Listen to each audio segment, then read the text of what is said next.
ದಿನಗಟ್ಟಲೆ ಮಾಮೂಲಿ ಉಪ್ಪಿಟ್ಟು, ರೆಗ್ಯುಲರ್ ಉಪ್ಮಾ, ಸಣ್ಣಕ್ಕೆ ಹೆಚ್ಕೊಂಡಿರೋ ಈರುಳ್ಳಿ, finely chopped onion,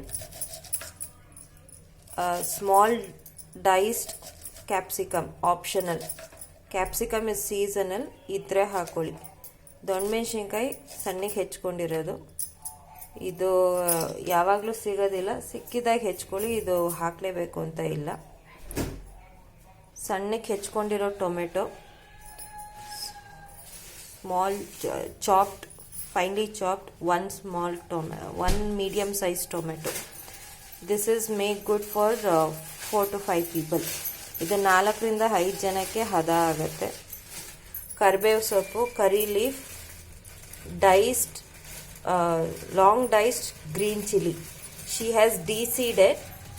De-seeding is optional. ಇದು ಉದ್ದಕ್ಕೆ ಹೆಚ್ಕೊಂಡಿರೋ ಮೆಣಸಿನ್ಕಾಯಿ, ಬೀಜ ತೆಕ್ಕೊಂಡಿದ್ದಾರೆ. ಇದನ್ನು ಬೀಜ ತೆಗೆಯೋದು ನಿಮಗೆ ಬಿಟ್ಟಿದ್ದು. ಹಾಗೆ ಇದನ್ನು ಸಣ್ಣಗೂ ಹೆಚ್ಕೊಂಡ್ರೆ ಖಾರ ಜಾಸ್ತಿ ಬರುತ್ತೆ. You can fine chop the green chilies. It will give more heat. It is optional. If you slit it this way, it is easy to take out from upma. As well, it will not be too hot. The upma will not be too hot. ಹೀಗೆ ಹೆಚ್ಕೊಂಡ್ರೆ ಉಪ್ಪಿಟ್ಟಿಂದ ತೆಗಿಯಕ್ಕೆ ಸರಾಗ ಮತ್ತು ಖಾರನೂ ಜಾಸ್ತಿ ಬರೋದಿಲ್ಲ. Chop coriander, ಸಣ್ಣಗೆ ಹೆಚ್ಕೊಂಡಿರೋ ಕೊತ್ತಂಬರಿ ಸೊಪ್ಪು. Freshly depodded peas. This is seasonal and optional. If you have dry peas, soak it overnight and cook it in the cooker. It will take longer time to cook if it is a dry pea. This is freshly depodded pea and it will take lesser time to cook. She has washed it and she has put so much water and she is going to cook it for a while. It doesn't take too long to cook the fresh peas. This is regular peas. ಇದು ಹಸಿ ಬಟಾಣಿ. ಇದು ಯಾವಾಗಲೂ ಸಿಗೋದಿಲ್ಲ. ಸಿಕ್ಕಿದಾಗ ಇದನ್ನು ಬಿಡಿಸ್ಕೊಂಡು ಒಲೆ ಮೇಲೆ ತೊಳ್ಕೊಂಡು ಸ್ವಲ್ಪ ಇಷ್ಟು ನೀರು ಹಾಕ್ಕೊಂಡು ಬೇಯಿಸ್ಕೊಳ್ಳಿ.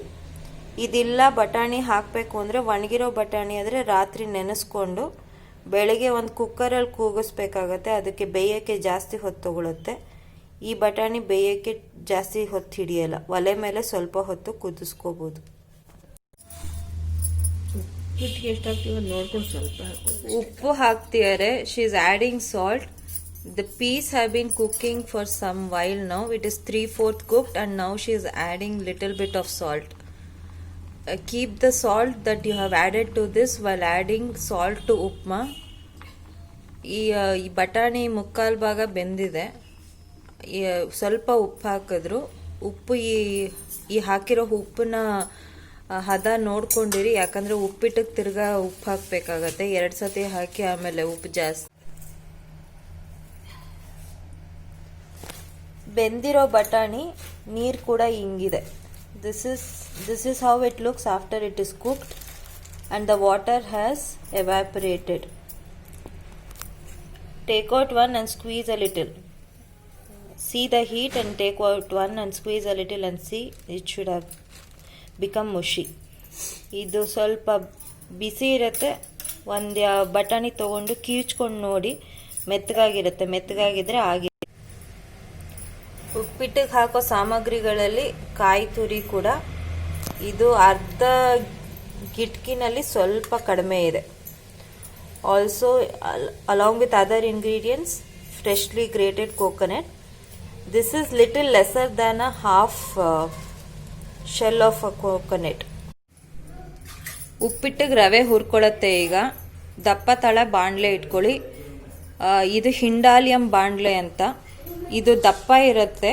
ಯಾವ್ದು ಇಟ್ಕೋತೀರೋ ಅದು ದಪ್ಪ ತಳ ಇದ್ದಷ್ಟು ಒಳ್ಳೆಯದು. ಇದು 30 ವರ್ಷದ ಹಳೇದು. ಹಾಗೆ ಕೂಡ ಇದು ಬಾಣಲೆ, ಹೊಸ ಬಾಣಲೆನಲ್ಲಿ ರವೆ ರೊಟ್ಟಿ ಎಲ್ಲ ಮಾಡಿದಾಗ ಕಚ್ಕೊಳ್ಳುತ್ತೆ. ಈ ಥರ ಉಪ್ಪಿಟ್ಟು ಮಾಡಿದಾಗ ಅದು ಹದ ಬಂದಿರುತ್ತೆ. ಹೀಗೆ ಮಾಡಿಕೊಂಡಷ್ಟು ಅದು ಬೇಗ ಏಳತ್ತೆ ರೊಟ್ಟಿ ತೋರಿಸಿದಾಗ. Use a thick bottom pan, whichever material you are using. This is called Hindalium. This is around 30-year-old, and as much as you use and do, this will be seasoned, and to make roti, it will be seasoned well.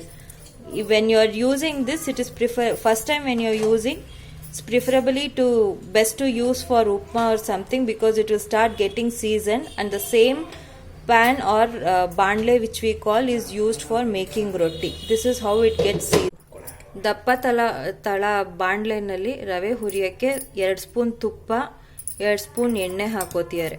To a thick bottom pan to fry upma rava, she has added 2 spoons of ghee and 2 spoons of oil. This is measurement for 4 people. 4 ಜನಕ್ಕೆ ಉಪ್ಪಿಟ್ಟು ಹದಕ್ಕೆ ಈ ಲೋಟದಲ್ಲಿ ಎಷ್ಟು ಲೋಟ ಹಾಕ್ತೀಯ? 1.5 ಲೋಟ ರವೆ ಹಾಕ್ತಾರೆ. She is using this glass for measurement for 4 people. She is going to add upma rava or uppittin rava 1.5 glasses. Uppittin rave 1.5 ಲೋಟ ಹಾಕೋತೀಯಾರ. ಹಾಕು.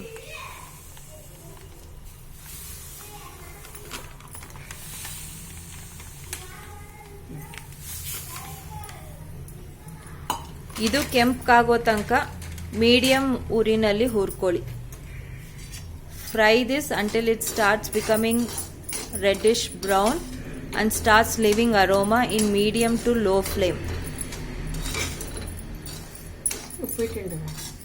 Uppittin rave, upma rave.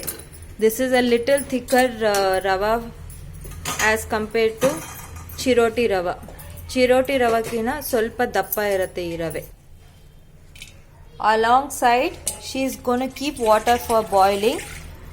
ಒಂದಕ್ಕೆ ಎಷ್ಟು? 1 ಲೋಟಕ್ಕೆ 3 ಲೋಟ ನೀರು. For 1 glass of rava, the ratio is for 1 glass of rava, it is 3 glasses of water. ಇಲ್ಲಿ ಪಕ್ಕದಲ್ಲಿ ನೀರು ಕುದಿಯೋಕ್ಕೆ ಇಟ್ಕೋತಿದ್ದಾರೆ ಉಪ್ಪಿಟ್ಟಿಗೆ. 1 ಲೋಟ ರವೆಗೆ 3 ಲೋಟ ನೀರು ಹಾಕೋತಿದ್ದಾರೆ. ನಾವಿವಾಗ 1.5 ಲೋಟ ರವೆ ಹಾಕಿರೋದ್ರಿಂದ ನೀರು 4.5 ಲೋಟ ಹಾಕ್ತಿದ್ದಾರೆ. Since she has taken rava 1.5 glasses here, she is adding 4.5 glasses of water for boiling. Keep it alongside. The water has to be boiling really well, then added to upma will not create any lumps. ನೀರು ಸಾಕಷ್ಟು ಕುದೀತಿರಬೇಕು ಉಪ್ಪಿಟ್ಟಿಗೆ ಹಾಕೊಳ್ಳುವಾಗ, ಆವಾಗ ಉಂಡೆಗಳು ಆಗೋದಿಲ್ಲ ರವೆನಲ್ಲಿ. ನೀರು ತಣ್ಣಗಿದ್ದಷ್ಟು ಅದು ಉಂಡೆಗಳು. Also, boiling water when added to upma, the seasoning will stay crispy. The chana dal and urad dal. ನೀರು ಕುದಿಸ್ಕೊಂಡು ಉಪ್ಪಿಟ್ಟು ಹಾಕಿದ್ರೆ ಕಡಲೆಬೇಳೆ ಉದ್ದಿನಬೇಳೆ ಕಟ್ಟುಮಂತ ಇರುತ್ತೆ, ಇಲ್ಲ ಅಂದರೆ ಮೆತ್ತಗಾಗ್ಬಿಡುತ್ತೆ. ಇದು ಒಂದು ಕಾರಣ ನೀರು ಕುದಿಸ್ಕೊಂಡು ಹಾಕೋದು. This is to keep the chana dal and urad dal seasoning to stay it crispy. That's why we as well boil the water and add it later, which will be shown. The rava that has been fried, ಉಪ್ಪಿಟ್ಟಿನ ರವೆ ಹುರ್ಕೊಂಡಿರೋದು ಸ್ವಲ್ಪ ಕೆಂಪಗಾಗಿದೆ. ಹುರ್ಕೊಂಡ ನಂತರ ಬಾಣಲೆಯಿಂದ ತೆಕ್ಕೊಳ್ಳಿ, ಇಲ್ದರೆ ಬಾಣಲೆ ಶಾಖಕ್ಕೆ ತಿರ್ಗಾ ಇನ್ನೂ ಕೆಂಪಾಗ್ತಿರತ್ತೆ. After you feel this has been fried sufficiently, remove it from the pan or kadai to a separate plate. Otherwise it will keep cooking because of the heat of the.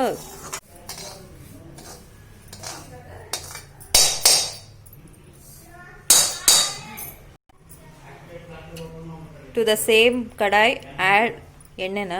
ಎಣ್ಣೆ. ಅದೇ ಬಾಣಲೆಗೆ ಎಣ್ಣೆ ಹಾಕೋತಿದ್ದಾರೆ. ಎಷ್ಟು ಬೇಕೋ ಎಣ್ಣೆ ಹಾಕೊಳ್ಳಿ. ನಮ್ಮಮ್ಮ ಜಾಸ್ತಿನೇ ಹಾಕ್ತಾರೆ. To the same kadai or pan, thick bottom one, add oil as required. She uses more oil, you use accordingly. She added 2 more spoons of ghee into the oil. 2 spoon ತುಪ್ಪನೂ ಹಾಕಿದ್ದಾರೆ ಎಣ್ಣೆ ಜೊತೆಗೆ. After the oil and ghee is heated, start adding the seasoning. ಈ ಎಣ್ಣೆ ಮತ್ತು ತುಪ್ಪ ಮಿಶ್ರಣ ಬಿಸಿ ಆದಮೇಲೆ ಸಾಸಿವೆ ಹಾಕ್ಕೊಳ್ಳಿ, ಮಸ್ಟರ್ಡ್ ಸೀಡ್ ಚಿಟ್ಕುಟ್ಟಿದ ಮೇಲೆ ಆಫ್ಟರ್ ಇಟ್ ಸ್ಪ್ಲಟರ್ಸ್ ಆ್ಯಡ್ ಏನು ಹಾಕ್ತೀಯಾ? ಕಡಲೆಬೇಳೆ ಉದ್ದಿನಬೇಳೆ ಹಾಕು. This is mixture of chana dal and urad dal. ಕಡಲೆಬೇಳೆ ಉದ್ದಿನಬೇಳೆ ಎರಡು ಸೇರಿಸಿಟ್ಕೊಂಡಿರ್ತಾರೆ ನಮ್ಮಮ್ಮ. This has to redden a little bit. She is adding some red chilli which is optional. ಒಂದೆರಡು ಕೆಂಪು ಮೆಣಸಿನ್ಕಾಯಿ ಹಾಕೋತಿದ್ದಾರೆ, ಅದು ಬೇಕಿದ್ರೆ ಹಾಕೋಬಹುದು. ಹಸಿರು ಮೆಣಸಿನ್ಕಾಯಿ ಹಾಕೋದ್ರಿಂದ ಅವಶ್ಯಕತೆ ಇಲ್ಲ. Now she is adding curry leaf and green chillies. ಕರಿಬೇವು ಸೊಪ್ಪು, ಹಸಿರು ಮೆಣಸಿನ್ಕಾಯಿ. The dal will be reddened. After it is reddened, then add capsicum. ಬೇಳೆ ಹಾಕಿರೋ ಬೇಳೆ ಸ್ವಲ್ಪ ಕೆಂಪಾದ್ಮೇಲೆ ದೊಣ್ಣಮೆಣಸಿನ್ಕಾಯಿ ಹಾಕ್ಕೊಳ್ಳಿ. ಫಸ್ಟ್ ದೊಣ್ಣಮೆಣಸಿನ್ಕಾಯಿ ಹಾಕೊಂಡ್ರೆ ಚೆನ್ನಾಗಿ ಹುರ್ಕೊಳ್ಳುತ್ತೆ. ಈರುಳ್ಳಿಗೆ ಮುಂಚೆ ಹಾಕ್ಕೊಳ್ಳಿ, ಇಲ್ಲದಿದ್ರೆ ಈರುಳ್ಳಿ ನೀರು ಬಿಟ್ಕೊಂಡಿರುತ್ತೆ, ದೊಣ್ಣಮೆಣಸಿನ್ಕಾಯಿ ಹುರಿಯಲ್ಲ. Add capsicum before adding the onion. Otherwise the onion will start leaving water and the capsicum will not be done. It will be half cooked. If that is the taste which you like, then you can add accordingly. But this is how she does. She adds capsicum first and then she adds onion.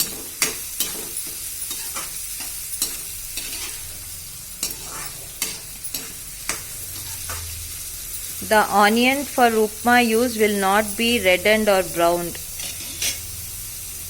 ಈರುಳ್ಳಿ ಉಪ್ಪಿಟ್ಟಿಗೆ ಹಾಕೊಳ್ಳೋದು ಕೆಂಪು ತನಕ ಹುರಿಯೋದಿಲ್ಲ. Fry till it loses its smell.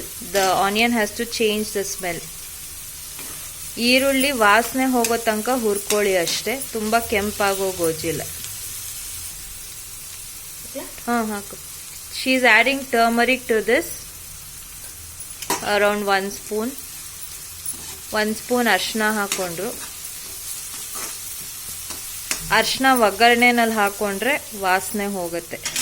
Turmeric added to the oil seasoning, it will leave its smell. Mean the smell will change, the raw smell will go. In this stage add chop tomato. ಈ ಹದದಲ್ಲಿ ಹೆಚ್ಕೊಂಡಿರೋ tomato ಹಾಕ್ಕೊಳ್ಳಿ. ಬೇಯಕ್ಕೆ ಬಿಡಿ ಸ್ವಲ್ಪ ಹೊತ್ತು, ಕೈಯಾಡಿಸ್ಕೊಂಡು. Let the tomato cook for a while. She will close the lid after adding tomato because tomato takes little longer to cook. Tomato ಹಾಕಿದ್ಮೇಲೆ ತಟ್ಟೆ ಮುಚ್ಚಿ ಬೇಯಿಸ್ಕೋತಾರೆ ಸ್ವಲ್ಪ ಹೊತ್ತು. ಟೊಮೆಟೊ ಬೇಯೋಕ್ಕೆ ಸ್ವಲ್ಪ ಹೊತ್ತು ಹಿಡಿಯುತ್ತೆ. ಬೇಯಿಸಿರೋ ಬಟಾಣಿ ಹಾಕ್ತಿದ್ದಾರೆ. ಸ್ವಲ್ಪ ಟೊಮೆಟೊ ಆಗಿದೆ ಈಗ. She is adding cooked fresh peas which is been cook previously. ಹಾಕಮ್ಮ, ಅದ್ರ ನೀರು ಸಮೇತ ಹಾಕ್ತೀಯಾ? Peas will have little bit of water left over after cooking. You can add along with it. ಸ್ವಲ್ಪ ಇಂಗದ್ಮೇಲೆ ಸ್ವಲ್ಪ ನೀರಿರೋ ಬಟಾಣಿ ಜೊತೆ ಇರೋ ನೀರನ್ನು ಕೂಡ ಸೇರಿಸ್ಕೊಂಡು ಹಾಕೋಬೋದು. ಈಗ ಮುಂಚೆ ಕುದಿಸಿರೋ, ಆಗಲೇ ತೋರಿಸಿರೋ ಕುದಿಸಿರೋ ನೀರು ಹಾಕ್ತಾರೆ. ಹಾಂ ಹಾಕಿ. Now she is adding that previously kept boiling water to this seasoning, onion, capsicum, tomato. She's kept little water aside to add accordingly. You can do the same as well. Boil little water extra and see the consistency and add. ಸ್ವಲ್ಪ ನೀರು ಪಕ್ಕಕ್ಕೆ ಇಟ್ಕೊಂಡಿದ್ದಾರೆ, ಹದ ನೋಡ್ಕೊಂಡು ಹಾಕೊಳ್ಳೋಕ್ಕೆ. ನೀವು ಅದನ್ನೇ ಮಾಡ್ಬೋದು. ಬೇಕಾದ್ರೆ ಎಕ್ಸ್ಟ್ರಾ ಜಾಸ್ತಿ ನೀರು ಕುದಿಸ್ಕೊಂಡು ಪಕ್ಕದಲ್ಲಿ ಇಟ್ಕೊಂಡು ಆಮೇಲೆ ಇನ್ನೊಂದು ಸ್ವಲ್ಪ ಹಾಕ್ಬೋದು. ಉಪ್ಪು ಹಾಕ್ತಿದ್ದಾರೆ. She is adding rock salt. ಎಷ್ಟು ಹಾಕ್ತಿದೆ? 1 ಲೋಟಕ್ಕೆ for the 1 glass, that is the measurement. 1 ಲೋಟಕ್ಕೆ ಆ ಹದ, ಅರ್ಧ ಲೋಟಕ್ಕಷ್ಟು. 1 ಲೋಟಕ್ಕೆ ಒಂದು. This is all depends on what salt you are gone to use. This can't be measured. ಇದು ಯಾವ ಉಪ್ಪು, ಕಲ್ಲುಪ್ಪು ಅಥವಾ ಪುಡಿ ಉಪ್ಪು ಉಪಯೋಗಿಸ್ತೀರೋ ನೀವು ಹದ ನೋಡಿಕೊಂಡು ಹಾಕ್ಕೊಳ್ಳಿ. ಸ್ವಲ್ಪ ಸಕ್ಕರೆ, little bit of sugar she is going to add.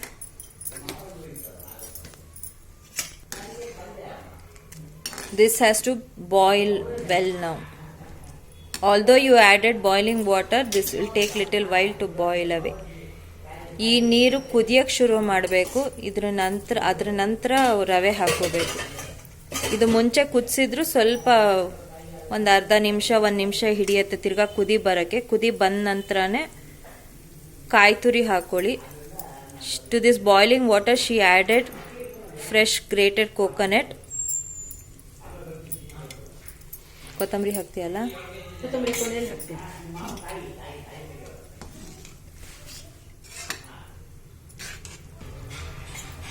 After coconut to this boiling water, she is going to add fried upma rava.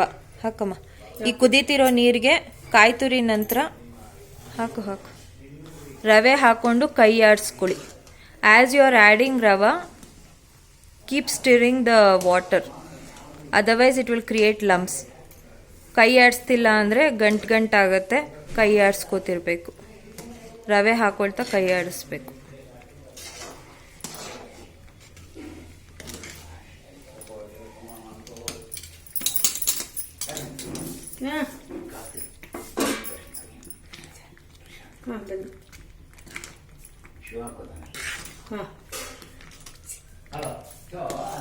It will look this watery, but after it is cooked, it will harden. The water she kept aside, she is adding, seeing the consistency. ಈ ಥರ ನೀರಿದ್ರೂ ಬೆಂದ ಮೇಲೆ ಗಟ್ಟಿ ಬರುತ್ತೆ. ಸ್ವಲ್ಪ ನೀರು ಪಕ್ಕದಲ್ಲಿ ಇಟ್ಕೊಂಡಿದ್ರು, ಹದ ನೋಡ್ಕೊಂಡು ಅದನ್ನು ಹಾಕೊಂಡ್ರು. ತಟ್ಟೆ ಮುಚ್ಚಿ ಬೇಯಿಸಬೇಕು. Close the lid and cook for a while. This will take little while too. In between take out the lid and stir the upma. ಮಧ್ಯದಲ್ಲಿ ತಟ್ಟೆಗೆ ತೆಗೆದು ಒಂದ್ಸತಿ ಕೈ ಆಡಿಸಿ. As you can see it is started hardening. ಗಟ್ಟಿ ಆಗ್ತಿರೋದು ಕಾಣುತ್ತೆ. ತಿರ್ಗಾ ತಟ್ಟೆ ಮುಚ್ಚಿ ಇನ್ನೊಂದಷ್ಟು ಹೊತ್ತು ಬೇಯಿಸಿ. Again, after stirring once, close the lid and the coconut that was grated 3/4 was added to the boiling water, and she has kept little bit aside to add it later along with coriander after the upma is cooked. ಮುಕ್ಕಾಲು ಭಾಗ ಕಾಯಿ ತುರಿ ಕುದಿಯೋ ನೀರಿಗೆ ಹಾಕೊಂಡು ಬೇಯಿಸ್ಕೋತಾರೆ. ಇನ್ನು ಸ್ವಲ್ಪ ಭಾಗ ಎತ್ತಿಟ್ಕೊಂಡು ಅದನ್ನು ಕೊನೆಯಲ್ಲಿ ಕೊತ್ತಂಬರಿ ಸೊಪ್ಪಿನ ಜೊತೆ ಸೇರಿಸ್ಕೋತಾರೆ. ಮೇಲ್ ಹಾಕೊಳ್ಳುತ್ತೆ ಕಾಯಿ ತುರಿ ಸ್ವಲ್ಪ. ಈ ಉಪ್ಪಿಟ್ಟು ಇವಾಗ ಪೂರ್ತಿ ಹದಕ್ಕೆ ಬೆಂದಿದೆ. ಆರಿಸ್ಬಿಟ್ಟು ಕೊತ್ತಂಬರಿ ಸೊಪ್ಪು, ಕಾಯಿ ತುರಿ, ನಿಂಬೆ ಹಣ್ಣು ಹಾಕೋತಾರೆ. This is been cooked. Switch off the stove and add the remaining grated coconut, fresh coconut, lemon juice, half lime juice, lemon or lime juice, and chopped fresh coriander leaves. ಕಾಯಿ ತುರಿ, ಕೋಕೋನಟ್, ಕೊತ್ತಂಬರಿ ಸೊಪ್ಪು, coriander leaf,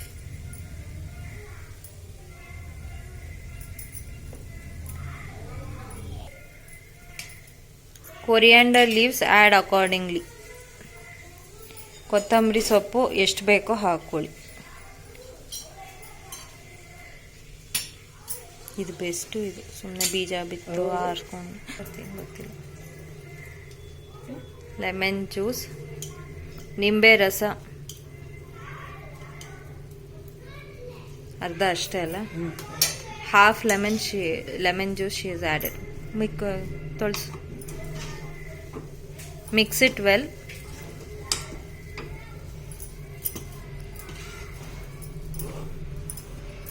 ಇದೆಲ್ಲ ಹಾಕೊಂಡು Upma and Kesari Bath is a good combination to be had together. Kesari Bath recipe will be posted separately. Please watch. ಉಪ್ಪಿಟ್ಟು ಕೇಸರಿ ಬಾತ್ ಜೊತೆಗೆ ತಿನ್ನಬಹುದು. ತಿಂದರೆ ಚೆನ್ನಾಗಿರುತ್ತೆ. ಕೇಸರಿ ಬಾತದು ರೆಸಿಪಿ ಬೇರೆ ಪೋಸ್ಟ್ ಮಾಡಿ ನಿಮ್ಮ ಅನುಭವ. This is how our mother serves upma and kesari bath. She keeps in this bowl, presses it and kind of makes a bowl and serves in the plate. She is very fond of serving like this. ನಮ್ಮಮ್ಮ ಹೀಗೆ ಬಡಿಸೋದು. ಒಂದು ಬಟ್ಲಿಗೆ ಹಾಕಿ ಅದನ್ನು ಸ್ವಲ್ಪ ಅದ್ಮಿ ಅದನ್ನು ಒಂದು ಅಚ್ ಥರ ಬರುತ್ತೆ, ತಟ್ಟೆಗೆ ಹಾಕ್ತಾರೆ. ಉಪ್ಪಿಟ್ಟನ್ನು ಕೂಡ ಹಾಗೆ, ಕೇಸರಿ ಬಾತ್ ಕೂಡ same she does for kesari bath as well. This is not necessary to be had with. This is how she does. ಹೀಗೆ ತಿನ್ಬೇಕಂತ ಇಲ್ಲ, ಇವ್ರು ಈ ಥರ ಮಾಡ್ತಾರೆ ಅಷ್ಟೆ. While eating you can add over upma 1 spoon or accordingly ghee and be had. ತಿನ್ನೋ ಮುನ್ನ ಬೇಕಾದ್ರೆ ತುಪ್ಪ ಹಾಕ್ಕೊಂಡು ಉಪ್ಪಿಟ್ಟಿಗೆ ತಿನ್ನಬಹುದು. Here you can even as well add jaggery or sugar to upma, that is as per taste of individual. ಮೇಲೆ ಬೇಕಾದ್ರೆ ಸಕ್ಕರೆ ಅಥವಾ ಬೆಲ್ಲ ಹಾಕ್ಕೊಂಡು ತಿನ್ಬೋದು, ನಿಮ್ಮ ರುಚಿಗೆ ಅನುಗುಣ.